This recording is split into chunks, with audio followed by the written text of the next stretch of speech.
ذکر پڑھ صداقت کا، عدالت کا، شجاعت کا لیا جائے۔ بتا رہا ہے ہمیں سورجیا عروج میں ابو حنیفہ، بلند در ہے فلک کے تاروں سے بھی مقام ابو حنیفہ۔ حیا ستارہ مقلدی پر آیا ہے غیر مقلدی پر، ہے اس زمانے میں ذات گنگن ایک قیام ابو حنیفہ۔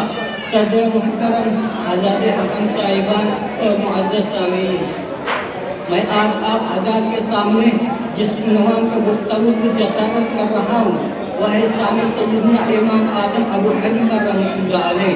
اللہ تعالیٰ نے 4 پیغمبروں کا انتخاب کیا ہے، لیکن ان میں سب سے بڑا سردار محمد مصطفیٰ کو بنایا ہے۔ رب ذوالجلال نے 4 صحابہ کا انتخاب کیا ہے، لیکن ان میں سب سے افضل صدیق اکبر کو بنایا ہے۔ رب ذوالجلال نے 4 اماموں کا انتخاب کیا ہے، لیکن ان میں سب سے بڑا امام اعظم ابو حنیفہ کو بنایا ہے۔ امام اعظم ابو حنیفہ وہ شخصیت ہے جس کا تذکرہ عقیدہ فقاہت قرآن پاک سے ثابت ہے۔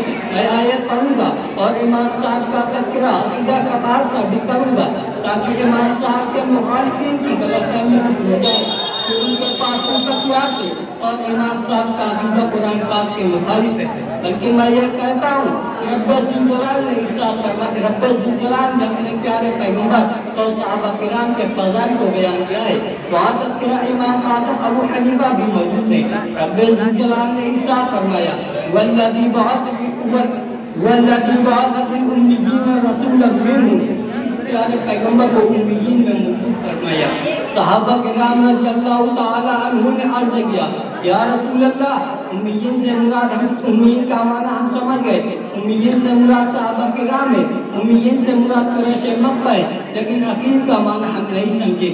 تو حضور صلی اللہ علیہ وسلم نے حضرت سلمان فارسی رضی اللہ تعالی عنہ کے کندھے پر ہاتھ